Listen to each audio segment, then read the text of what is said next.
காலத்தின் தொடக்கத்திலிருந்தே மனிதர்கள் ஒரு சிறந்த விஷயத்தின் மூலம் நம் கலையையும் பாரம்பரியத்தையும் சமூக கட்டுப்பாடுகளையும் சமூக நெறிகளையும் தலைமுறையாக கடந்து வந்துள்ளனர். இந்த அற்புதமான வடிவம்தான் கதை சொல்லல். கதைகள் நமக்கு ஆபத்து என்றால் என்ன, அன்பு என்றால் என்ன, மனிதனாக இருப்பதன் அர்த்தம் என்ன என்பதை கற்றுக் கொடுத்தன. வாழ்வின் நெறிமுறைகளையும் எப்படி வாழ வேண்டும் என்ற வழியையும் அறத்தையும் கற்றுக் கொடுத்தன. நம் முன்னோர்களிடமிருந்து வந்ததுதான் இந்த கதை வடிவம். இது காலம் காலமாக தொடர்ந்தது. அதே நிலாவின் கீழ்தான் மற்றொரு கதை கூறும் கலையும் பிறந்தது. தெருவில் மக்களிடையே இரவில் மலர்ந்த ஒரு கலை.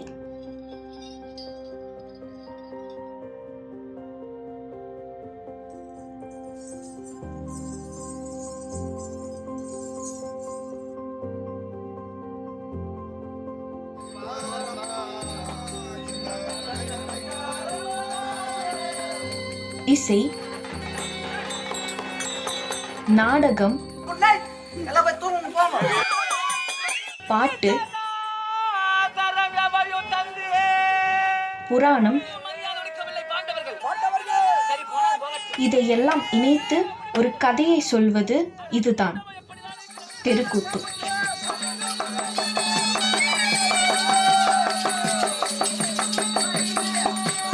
இன்று நாம் பார்க்கும் சினிமா முதல் ஒவ்வொரு மேடை நிகழ்ச்சியும், நாம் தொடர்ந்து வாசிக்கும் ஒவ்வொரு கதையும் நாடகத்தின் வேர்களை கொண்டுள்ளது. இந்த வேர்களில் ஒன்றான தமிழ்நாட்டின் பழமையான கதை சொல்லல் தான் இந்த தெருக்கூத்து. ஆனால் இன்று நான் மக்களை அதை பற்றி கேட்ட பொழுது தெரியாது, என்னது, கேள்விப்பட்டிருக்கேன் ஆனா பார்த்தது இல்லை. அதன் பெயரை கூட கேள்விப்படாதவர்கள் பலர். இன்று அதற்கு ஏன் இந்த நிலை? தெருக்கூத்து ஏன் பிரபலமாகவில்லை என்று கேட்டபொழுது கிடைத்த ஒரு முக்கியமான பதில், அதற்கு ஊடக பிரச்சாரம் குறைவு. அதுதான் இப்பொழுது மாற வேண்டியதும் மாற்ற வேண்டியதும். இப்பொழுது எனக்குள் ஒரு கேள்வி எழுகிறது. இந்த கலைக்கு என்ன ஆயிற்று? மறைந்து விட்டதா?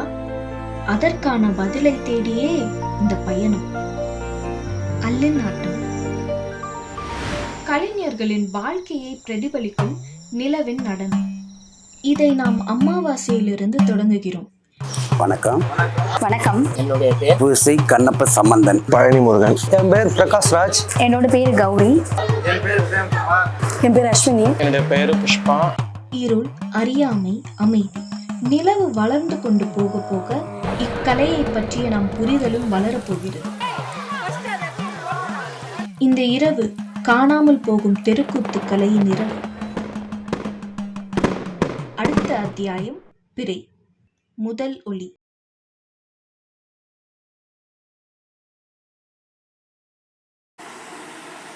அத்தியாயம் 2. பிறை ஒளி. தெருக்கூத்து. இந்த பெயரை முன்பே கேட்டிருந்தேன், ஆனால் இதுவரை பார்த்ததே இல்லை.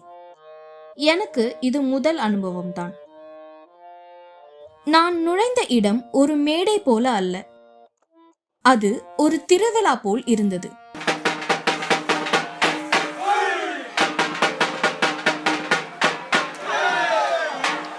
அங்கு மக்கள் கூட்டமாக கூடினர்.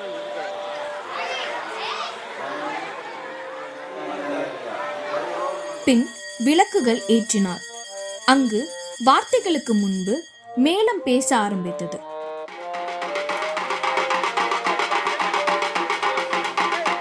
மகாபாரதத்தின் 2வது நாடகம். பாஞ்சாலி சபதம், பகடை விளையாட்டு. நாடகம் தொடங்குவதற்கு முன் இன்னொரு கதை மெதுவாக உருவாகி கொண்டிருந்தது. அர்ஜுனன் தவம்.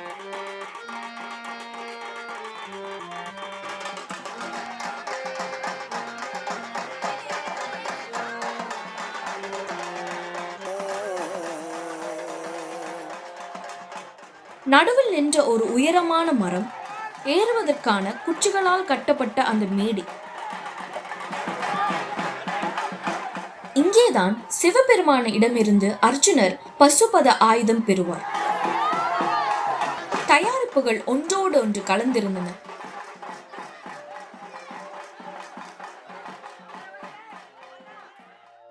கதைகள் ஒரே நேரத்தில் வாழ்ந்து கொண்டிருந்தன. ஒரு பூஜை நடந்தது.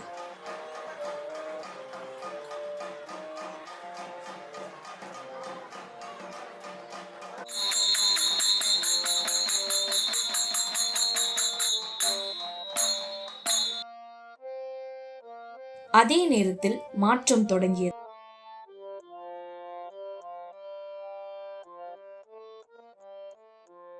அலங்காரம், உடைகள், முகங்கள் மெதுவாக பாத்திரங்களாக மாறின.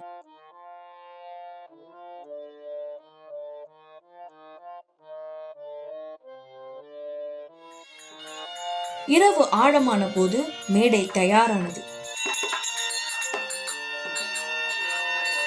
இரவு 11 மணி அளவில் நாடகம் தொடங்கியது.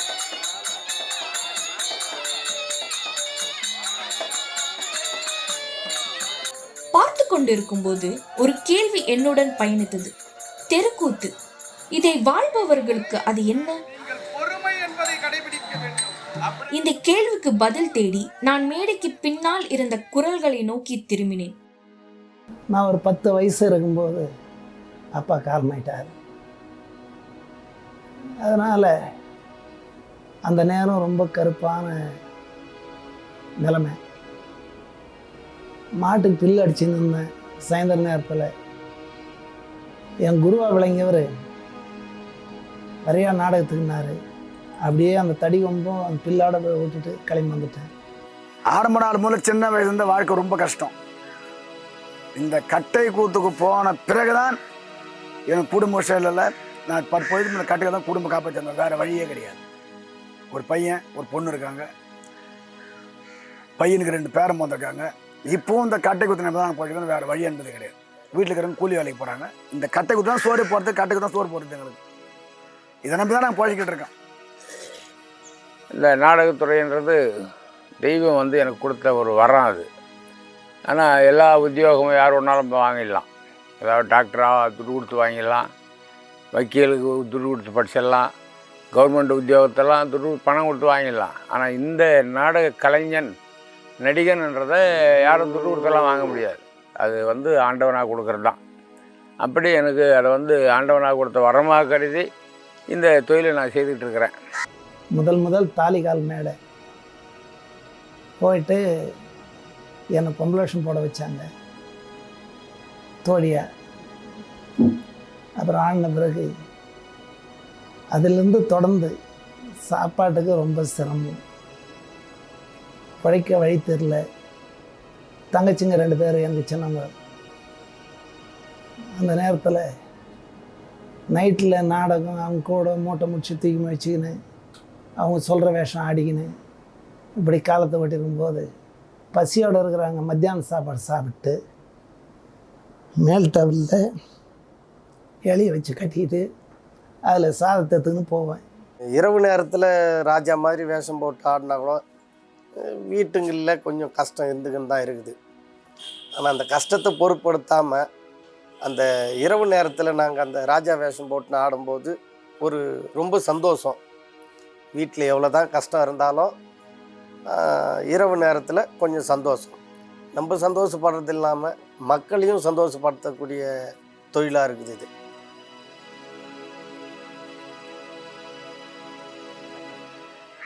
எங்கே அந்த மியூசிக்கு மேளம் சத்தம் தாளம் சத்தம் கேட்டால் நான் நிற்கிறதில்ல. கூப்பிடாத முன்னே அங்கே போயிடுவேன். அது ஒரு உடம்புல ஊறி போச்சு. அதேமாதிரி பாட்டுங்கள்லாம் நானே எழுதுவேன்.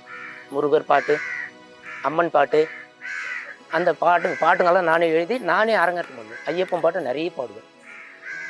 எல்லா சாமி, பெருமாள், முனீஸ்வரன், எல்லா பாட்டுங்களும் எழுதுவேன். இது வந்து நான் எங்கேயும் கற்றுக்கிறதில்ல. நைட்டில் ஒரு மைண்ட் பண்ணி எழுதுவேன், டைரி எழுதுவேன், அதை அரங்கேற்றம் பண்ணுவேன். அந்த மாதிரி ஒரு கலையை வந்து உட்காந்துச்சு. உரையாடல்களில், சிரிப்புகளில், நினைவுகளில் வாழும் கதைகளில் ஒரு விஷயம் தெளிவானது. இது இவர்கள் கதைகளை சொல்லும் வழி மட்டுமல்ல, இது அவர்கள் வாழும் முறை. பிறை ஒளி முழுமையாக ஒளிரவில்லை. அது வெளிச்சத்திற்கான வாக்குறுதி மட்டும்தான். தெருக்கூத்துடனான என் பயணம் இப்பொழுதுதான் ஆரம்பித்திருக்கிறது. சந்திரன் முழுமையை நோக்கி நகர்வது போல இந்த கதையும் முன்னே நகர்கிறது. அத்தியாயம் 3. பௌர்ணமி. முழுமையாக ஒளிரும் இரவு. நிலா முழுமையாக எழும்போது தெரு ஒரு மேடையாக மாறுகிறது.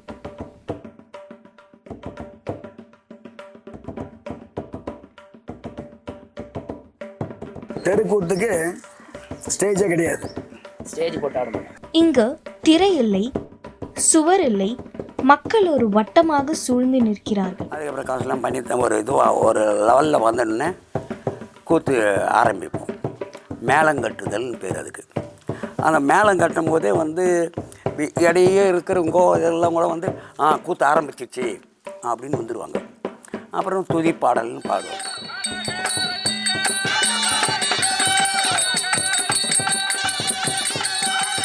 துதி பாடலில் பாடின பிறகு முதல் வேஷம் வர்றது வந்து கட்டியக்காரன்.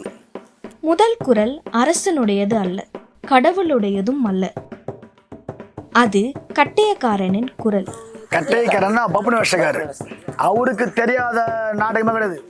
நாடகக்காரனுக்கு தெரிதோ இல்லையோ, அந்த கட்டியக்காரனுக்கு அந்த எல்லா கதையும் அவருக்கு ஆத்துப்படி. அவர் கதைக்குள் நுழைவதில்லை, ஆனால் கதையை அவர் வசனத்தின் வாயிலாக மக்கள் முன் திறக்கிறார்.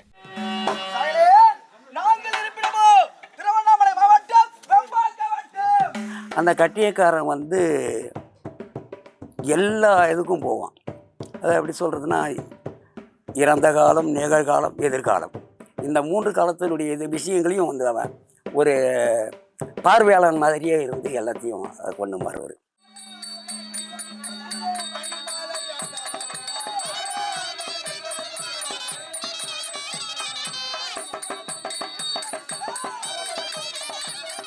இவர் சீன் முடிஞ்சுட்டா இவர் உள்ளே போயிடுவார். ட்ரெஸ் எல்லாம் கட்டுவார் எல்லாம். ஆனால் கட்டியக்காரன்றது வரைக்கும் பப்பன் கடைசி வரைக்கும் முதல்ல வந்ததுலேருந்து முடிகிற வரைக்கும் அவன் சீன் முடிய முடியாது. யார் கூப்பிட்டாலும் மகாராஜா கூப்பிட்டா ஓடியாது.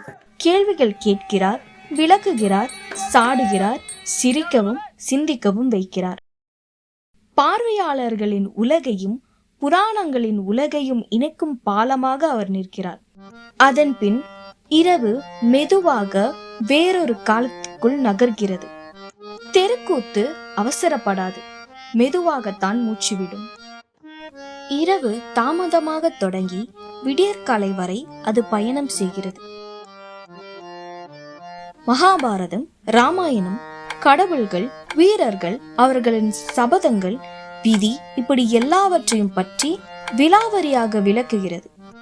ஆனால் கடவுள்கள் மேடைக்கு வருவதற்கு முன் மனிதர்கள் தயாராகிறார்கள். மேடைக்கு பின்னால் கண்ணாடிகள் முகங்களை மட்டுமல்ல, அவர்களின் அடையாளங்களையும் பிரதிபலிக்கின்றன. நிறங்கள் வெறும் பூச்சாக அல்ல, நம்பிக்கையோடு அணியப்படுகின்றன. ஒவ்வொரு நிறத்திற்கும் ஒரு கதையுண்டு. அதை கொண்டே அரிதாரங்கள் பூசப்படுகின்றன. அதாவது இப்போ நான் இருக்கிறேன்னு வச்சுங்களேன், நான் இப்போ எந்த வேஷம் போட போகிறேனோ அதுக்கு மேக்கப் பண்ணும்போது பொட்டு வைப்போம் அரிதாரத்தில். அது வைக்கும் போது அந்த பாத்திரத்தினுடைய இது வச்சுட்டு மேக்கப் பண்ணிக்கிட்டே இருப்போம். அப்புறம் இந்த சீனுக்கு அப்புறம் இது என்ன அது என்ன அப்படி சிந்தனை போயிட்டே இருக்கும். அதில் அப்போவே வந்து ஒரு நடிகனை உருவாயிடும்.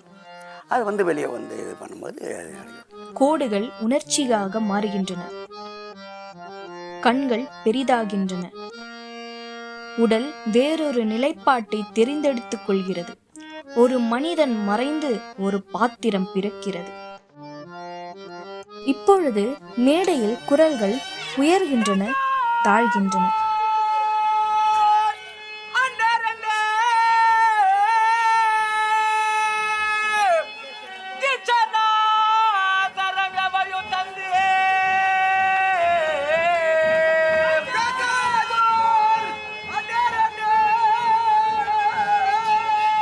கால்கள் மண்ணை தட்டுகின்றன.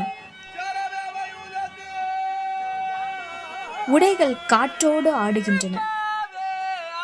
இது வெறும் நடிப்பல்ல, இது நகரும் நினைவுகள், ஒளியாகும் ஒழுக்கம், இசையாகும் பக்தி.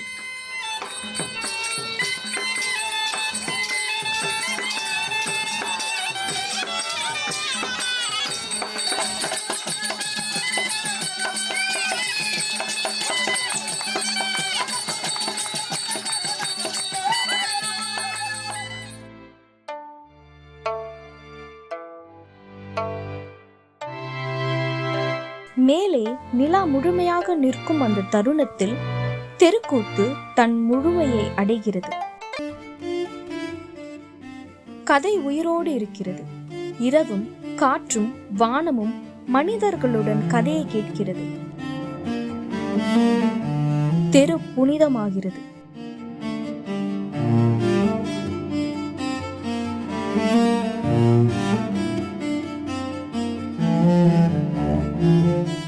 இந்த பயணத்தை நான் ஒரு முன்கணிப்போடு தொடங்கினேன். தெருக்கூத்து மங்கிக் கொண்டிருக்கிறதென்று, மெல்ல மெல்ல மறைந்து கொண்டிருக்கிறதென்று. அதுதான் என் கருக்கோள்.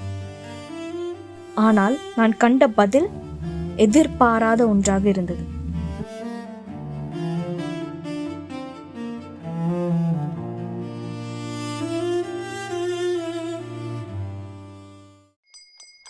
தெருக்கூத்து அழிந்து கொண்டிருக்கிறதா? இந்த கேள்வியோடு தான் இந்த அத்தியாயம் தொடங்குகிறது. ஆனால் இந்த கேள்விக்கு பதில் தேடும்போது என்னுள் இன்னொரு கேள்வி எழுகிறது. அழிவென்றால் என்ன? அமைதி என்றால் அழிவா? அல்லது நாம் கவனிக்காமல் போனதா? அதை தேடி என் பயணம் நீண்டது. அத்தியாயம் 4. தேய்பிறை. கேள்விகளும் சிந்தனையும். நான் சென்ற கிராமங்கள், நான் பார்த்த நிகழ்ச்சிகள், நான் பேசிய கலைஞர்கள் அதிகமானதோடு ஒரு விஷயம் தெளிவாக தெரிந்தது. தெருக்கூத்து அழிந்து கொண்டிருக்கவில்லை. அது உயிர்ப்போடுதான் இருக்கிறது. அது செயல்படுகிறது. இரவு தோறும் அது மேடை ஏறுகிறது. அங்கே இரவுகள் இன்னும் கதைகள் கேட்டுக்கொண்டிருக்கின்றன. அங்கே மக்கள் இன்னும் வட்டமாக ஒற்றுமையுடன் நிற்கிறார்கள். அங்கே குழந்தைகள் இன்னும் வியப்புடன் பார்க்கிறார்கள். வாழ்வியல் தத்துவங்கள் அடங்கிய பல கதைகள் கேட்கிறார்கள்.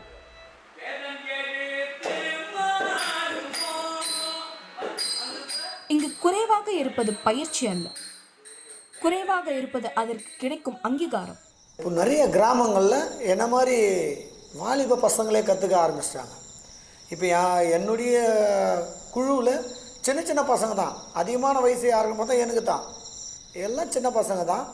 அவங்க எல்லா வகையிலும் இதை கற்றுக்கின்னு எல்லாத்தையுமே சிறப்பாக செய்கிற அளவுக்கு முன்னேறி வராங்க. குறைவாக இருப்பது ஆர்வம் அல்ல, குறைவாக இருப்பது மேடைகள். கிராமங்களில் தெருக்கூத்து இன்னும் சுவாசித்துக் கொண்டு இருக்கிறது. ஆனால் நகரங்களில் தெரியாது, அது அரிதாகவே தெரிகிறது. சில சில இடங்களில் நடந்துட்டு தான் இருக்குது. அது எந்தளவு நீங்கள் சொல்கிற மாதிரி பரதநாட்டியம் இதை விட மேலோங்கி இருக்குது அப்படின்றது உண்மைதான். அதே சமயங்களில் வந்து என்னென்னா தெருக்கூத்தும் வந்து வளர்ச்சி அடைஞ்சிட்டு தான் வருது. அது ஒரு பக்கம் வளர்ச்சி அடையுது, இது ஒரு பக்கம் வளர்ச்சி அடையுது. ஒரு கிராமத்தில் போயிட்டு யாரோ ஒரு டான்ஸரை பற்றி கேட்டாவோ, பத்மா சுப்பிரமணியமோ இல்லைன்னா டிஎம் கிருஷ்ணாவோ யாருன்னா கேட்டால் வில்லேஜ் பீப்புளுக்கு தெரியாது. அதே சமயத்தில் இங்கே வந்து சிட்டியில் வந்து நம்ம தெருக்கூத்து கலைஞர்களை யாருன்னா கேட்டால் தெரியாது. ஸோ அது ஒரு பக்கம் வளர்ந்துட்டு தான் இருக்குது, இது ஒரு பக்கம் க்ரோத் ஆகிட்டு தான் இருக்குது. ஸோ அதில் எந்த இதுவும் இல்லை. பட் தெரிய வரணும், சிட்டியில் இருக்கவங்களுக்கும் அது தெரிய வரணும், இதை வந்து கிராமத்தில் இருக்கவங்களுக்கும் அதை கொண்டு போய் சேர்க்கணும். ஸோ ரெண்டுமே, ஆமாம், ரெண்டு பக்கமும் பேலன்ஸ் இருக்கணும்.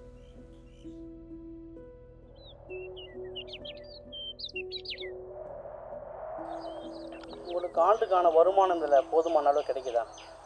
இதுதான் கிடைக்கிறது தான் எல்லாத்துக்கும். நம்ம எங்கே போகிறோம், நம்ம இந்த சினிமாவிலேயே நடிக்கிறோம், நமக்கு கோடி கோடியாக கொடுக்குறதுக்கு. நமக்கு கொடுக்குறது ஒரு நைட்டுக்கு ஒரு 1500 2000 எனக்கு வரும். ஒரு என் கூட நடிக்கிற நடிகர்களுக்கு 1000 அப்படி கிடைக்கும். நாடகம் நடத்தினே இருப்போம்.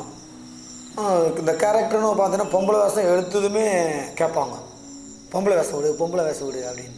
இந்த சின்ன சின்ன விஷயம் தெரியாத பசங்க தான் பொன்வேஷம் கொடு, கட்டியக்காரன் அனுப்பு, அவன் என்னது நகைச்சுவை பண்ணட்டும், என்ன அப்படி ஆடுறீங்கன்னு சொல்லுவாங்க. சரக்கு போட்டு வந்து கூடவே ஆடுறது, கூட பண்ணுறது, இதெல்லாம் கூட பண்ணுவாங்க. அப்படி பண்ணும்போது எங்களுக்கு ரொம்ப கஷ்டமாக தான் இருக்கும், வேறு வழி இல்லை.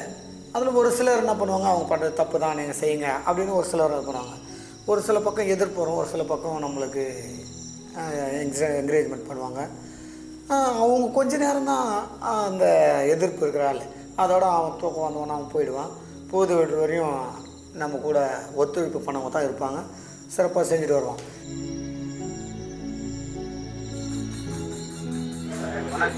என் பேர் பிரேம்குமார். பகடு தூயினா பிச்சாதுன்னா துரோகன்னு சொல்லிட்டு வஸ்திரப்பாக வைப்பாங்க. அப்போ வந்து துரோபதியை வந்து வஸ்திரங்களை நேரத்திலே பிச்சாதனை பக்கம் வந்து அந்த அளவுக்கு ஆவேசமாக இருப்பான். இப்போ நாங்கள் பெண் ஆடுகிறோன்னா ஒரு உங்களுக்கே தெரியும், ஒரு பெண்கள் ரோட்டில் நடந்து போனாலே ஒரு ஆண்கள் சில அச்சமான பார்வையில் பார்ப்பாங்க. அப்படி இருக்க நாங்கள் பெண்ணாடைகள் அழிந்து வெளியே வர சொல்ல எங்களுக்கும் கூச்சமாக இருக்கும். அந்த கூச்சத்தெல்லாம் மறந்து நாங்கள் பெண்ணாடைகள் அழிந்து வெளியே வந்து நடிக்கிறோம்.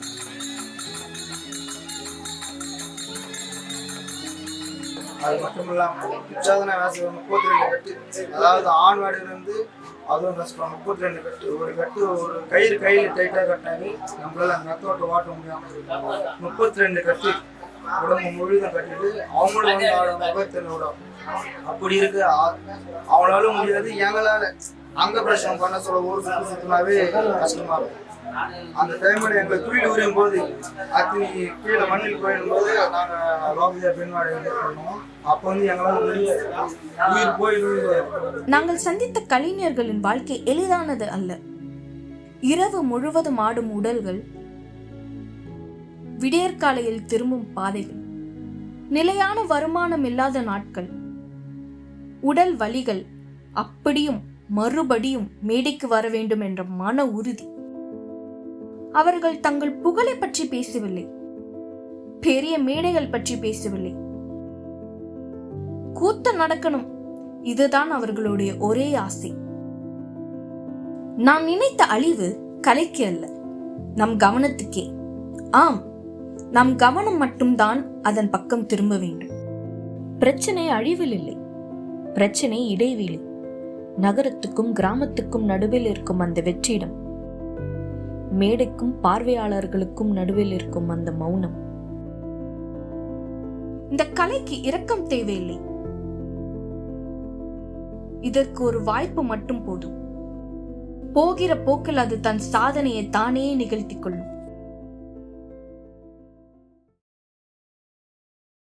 அத்தியாயம் 5. மறுபிறை, புது வெளிச்சம், எதிர்காலம் தொடங்குகிறது. எல்லா கேள்விகளுக்கு பிறகும் மீதம் இருந்தது பயமில்லா நம்பிக்கை.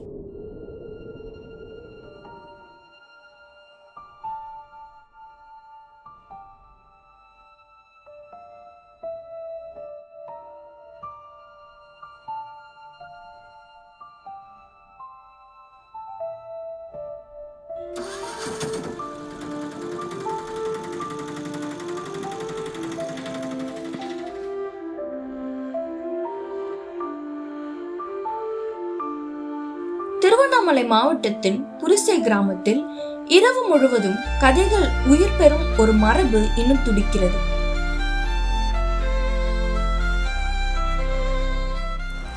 வணக்கம், என் பேர் வந்து புரிசை கண்ணப்ப சம்பந்தன். புரிசை கிராமம் என்னது, திருவண்ணாமலை மாவட்டம் செய்யார் தாலுக்காவை சார்ந்தது இந்த புரிசை கிராமம். நாங்கள் வந்து 6 தலைமுறையாக தெருக்கூத்தை வந்து நடத்திக்கிட்டு வரோம். பல தலைமுறைகளாக தொடரும் ஒரு கலை பாரம்பரியத்தின் துடிப்பாக உள்ளது. இங்கு தெருக்கூத்து ஒரு நிகழ்வாக மட்டுமல்ல, ஒரு வாழ்க்கை முறையாக கற்றுக்கொள்ளப்படுகிறது. தெருக்கூத்து வந்து எனக்கு வந்து சின்ன வயசுலேருந்து அது மேலே ஒரு பெரிய இது. ஏன்னா என்னுடைய அப்பா தந்தையார் எல்லாம் வந்து அவங்க பண்ணும்போதெல்லாம் அது மேலே பார்த்து இது. அதனாலேயே நான் வந்து படிக்காமல் நிறுத்திட்டேன். 8வது வரைக்கும் தான் படிச்சிருக்கேன். அதுக்கு அப்படியே நான் வந்து கூத்தில் எனக்கு ஈடுபாடு வந்துச்சு. அது கூத்தை வந்து முழு இதுவோடு அது செஞ்சிகிட்டு இருக்கேன், ஈடுபாடோட.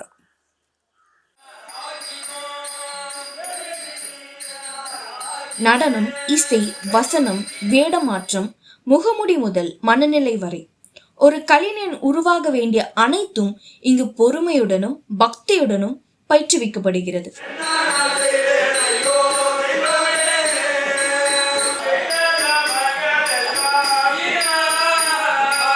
மூத்த கலைஞர்களின் அனுபவமும் இளம் குரல்களின் கனவுகளும் ஒன்றாக கலக்கும் இந்த இடம் தெருக்கூத்தின் ஆன்மாவை இன்றைய காலத்துக்கு கொண்டு செல்கிறது.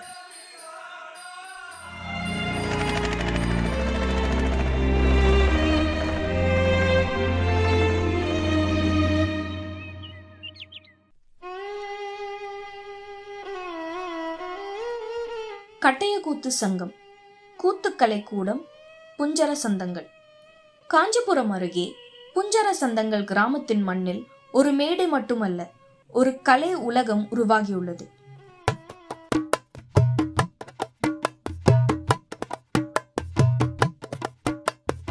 வணக்கம், என் பேர் தமிழரசி. என் சொந்த ஊர் பெருங்கட்டூர். ஆனால் இப்போ கல்யாணம் பண்ணி போயிருக்க ஊர் வந்து செய்யார் பக்கத்தில் தூளி. எனக்கு ஒரு பையன் இருக்கான். நான் வந்து 2002 இந்த ஸ்கூல் ஸ்டார்ட் பண்ணாங்க. என்னுடைய பேட்ச் வந்து செகண்ட் பேட்ச். 2003 நான் ஜாயின் பண்ணேன். 2003 2014 வரைக்கும் நான் இங்கே நான் 4th ஸ்டாண்டர்ட்லேருந்து 12th வரைக்கும் இங்கே தான் படித்தேன். ஸோ நான் கரஸ்லேயே எல்லாத்தையும் எக்ஸாம்லாம் எழுதி முடித்தோம். 2014 2020 வரைக்கும் இங்கே ஒர்க் பண்ணேன். அப்ரெண்டிஸாக ஒர்க் பண்ணியிருந்தேன் ஃபஸ்ட்டு. அதுக்கப்புறம் நார்மல் ஸ்டாஃபாக மாற்றினாங்க. மூமெண்ட் இது மட்டும்தான் என்னுடைய கிளாஸு. நான் அதுதான் கிளாஸ் டீச்சிங் பண்ணியிருந்தேன் கிட்ஸுக்கு. 2020 வந்து அப்புறம் கொரோனாவில் ஸ்டாப் பண்ணிட்டாங்க, ஸ்கூல் க்ளோஸ் பண்ணிட்டாங்க. ஸோ எங்களுக்கும் ஒர்க் இல்லை, நாங்களாம் வீட்டுக்கு போயாச்சு. அப்போ தான் எனக்கு மேரேஜ் ஆச்சு. மேரேஜ் ஆகிட்டு 2021 பையன் பிறந்தான். பையன் பிறந்த அந்த வருஷத்துலேயே பையனுக்கு 8 வயசு இருக்கும்போது 8 மாதம் நடக்கும்போதே நான் மறுபடியும் கூத்து ஸ்டார்ட் பண்ணிவிட்டு ஆடுறது.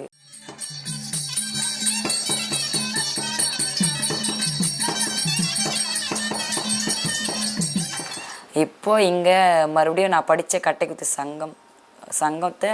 சங்கத்து மூலம் குருகுலம் நடந்தது. அது மூலம்தான் இப்போ நாங்கள் படித்து இங்கே கூத்து, அப்புறம் மியூசிக் எல்லாமே பலவிதமான ஒர்க் ஷாப்பு எல்லாமே கற்றுக் கொடுத்தாங்க. எனக்கு மோர் இன்ட்ரெஸ்ட் வந்து கூத்து மேலே. அதனால் நான் கூத்து ஆடணும் அப்படின்ட்டு இது வரைக்காலமும் கூத்து ஆடின்னு தான் இருக்கேன். டீச் பண்ணுறது இல்லாமல் இப்போ கூத்து ஒரு கம்பெனியில் ஒரு மெம்பராக இருக்கேன். நைட்டு 8 hours கூத்து நடக்கும். 8 hours கூத்து முடிச்சுட்டு இப்போது டிப்ளமோ கோர்ஸ் ஸ்டார்ட் பண்ணிடுறதால ஸ்டூடெண்ட்ஸ் ஒரு 21 பேர் இருக்காங்க. அவங்களுக்கு மூமெண்ட்ஸ் டீச்சராக நான் ஒர்க் பண்ணுறேன். தமிழ்நாட்டின் பாரம்பரிய நாடக வடிவமான கட்டையக்கூத்தையும் அதனுடன் இணைந்த தெருக்கூத்து மரபையும் கல்வியாகவும் அனுபவமாகவும் கற்றுத்தரும் இடம். எங்கள் சார் என்ன சொல்லுவார்னா, கூத்து ஒரு பல்கலைக்கழகம். கூத்தில் இல்லாத விஷயமே கிடையாது. எந்த ஒரு நம்ம தமிழ் படிக்கிறோம் பார்த்தீங்களா, இதில் எடுத்திங்கன்னா தமிழ் அவ்வளோ சேர்த்து இருக்கும். ஒரு லைனை நம்ம நான் ஸ்டாப்பாக சொல்ல அவ்வளோ ஒரு வார்த்தை கோர்த்து இருக்கும். கூத்து நம்ம கற்றுக்கிறது மூலம் வந்து எல்லா வார்த்தையும் இணைந்து கோர்த்து இந்த மாதிரி ஸ்கூல் பசங்களே படிக்க தெரியாது. ஆனால் கூத்தில் படிக்க தெரியாதவங்களுக்கு கூட நல்ல லைனாக படிப்பாங்க. இப்போ இளைஞர்களுக்கு என்ன சொல்ல வரேன்னா, கூத்து வந்து இன்னும் அழியலை. இளைஞர்கள் வந்து இப்போ அதிகமாக சப்போர்ட் பண்ணுறாங்க கூத்துக்கு. ஏன்னா கிராமத்தில் வந்து அதுக்கு முன்னே நாட்டாருங்க வந்து பெரிய தலைங்களாக தான் இருப்பாங்க. ஆனால் இப்போ இளைஞர்கள் இருக்காங்க. இளைஞர்களுக்கு வந்து இப்போது ஏட்டிக்கு போட்டி, எப்படின்னா உங்களோட நாங்கள் நல்லா செய்வோம் அப்படின்ற ஏட்டிக்கு போட்டியால் கூத்தை வேறு லெவலில் எடுத்து போயிருக்காங்க. இங்கு பயிற்சி என்பது வசனத்தை மனப்பாடம் செய்வதல்ல, குரலை உடலாக்குதல், உடலை கதையாக மாற்றுதல். இசை, நடிப்பு, அசைவு, ஒப்பனை, குழு ஒருமைப்பாடு அனைத்தும் சேர்ந்து ஒரு கலைஞனை முழுமைப்படுத்துகின்றன. இத்தகைய பள்ளிகள் கற்றுத்தரும் வரை தெருக்கூத்தின் நாளை இன்று பாதுகாப்பான கைகளில் வளர்கின்றது. இங்கு அதற்கு தேவை ஒரு மீட்பு அல்ல, ஒரு மாற்றம். குழந்தைகள் இந்த கதைகளை கற்றுக்கொள்வதை கற்பனை செய்யுங்கள். அதன் கலைஞர்களை சந்திப்பதை கற்பனை செய்யுங்கள்.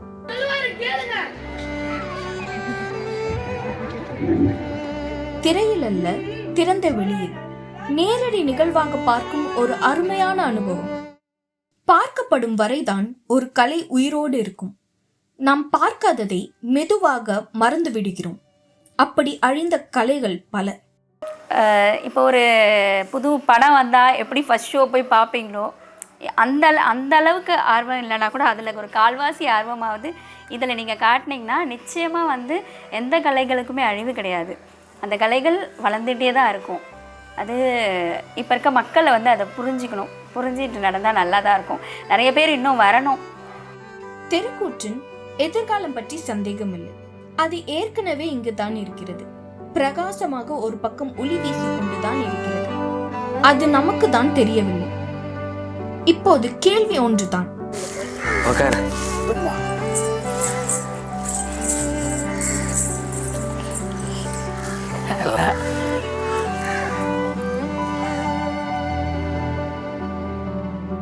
நாம் அதை பார்க்க தயாரா?